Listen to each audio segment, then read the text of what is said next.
जय भीम सर्वांना। जय भीम।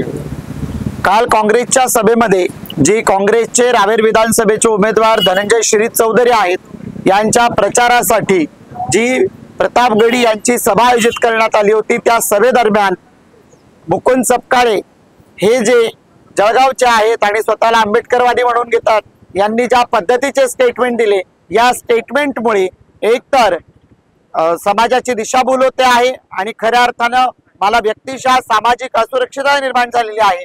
अशा पद्धतीने स्टेटमेंट द्यायला लावणारे हे कोण आहेत? माझा सवाल आहे की धनंजय शिरीष चौधरी तुमच्या स्टेजवरून तुमच्या प्रचाराच्या सभांमधून अशा पद्धतीची वक्तव्य येत आहेत आणि त्यामध्ये म्हटलं जात आहे की वंचितच्या उमेदवार या 20 गाड्यांच्या ताफ्यामध्ये फिरतायत, त्या रोजानी बाया लावतायत।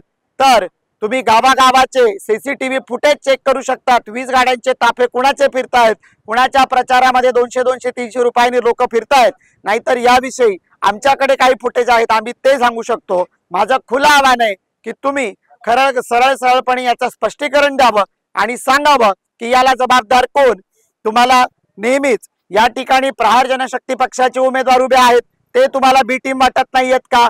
ते तुम्हाला काँग्रेस विरोधी वाटत नाहीयेत का? पण ज्यावेळी वंचित बहुजन आघाडीच्या माध्यमातून आंबेडकरी स्वाभिमानाची राजकीय लढाई लढली जाते आहे, त्याला तुम्ही अपप्रचार करत तुम्ही त्या ठिकाणी जर भर स्टेजवर तुमच्या उपस्थितीमध्ये त्या ठिकाणी तुमच्या पक्षाच्या राज्यापासून तर प्रदेशापर्यंत आणि जिल्ह्याच्या सगळ्या नेत्यांच्या उपस्थितीमध्ये असे स्टेटमेंट येत असतील आणि तरी देखील तुम्ही त्यावर विचारणार नसाल, तर याला सर्वस्वी तुम्ही जबाबदार आहात।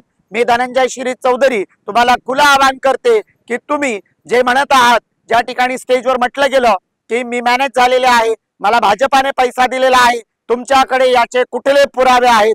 असे पुरावे तुमच्याकडे असतील तर मी तुमच्या घरासमोर येऊन उभी राहते, पुरावे दाखवावे। जर त्यात काडी मात्रही खरं असलं तर त्या ठिकाणी मी आत्मदहन करेल, नाही तर मग तुम्ही तुमचा विचार करा की तुम्हाला काय करायचं। पण येत्या 2 दिवसात याचं स्पष्टीकरण आलं नाही तर महाराष्ट्रातल्या तमाम वंचित बहुजन आघाडीच्या समर्थकांच्या वतीनं व समस्त आंबेडकरी जनतेच्या वतीनं तुमच्या घरावर मोर्चा आणल्याशिवाय राहणार नाही। सविनय जय भीम।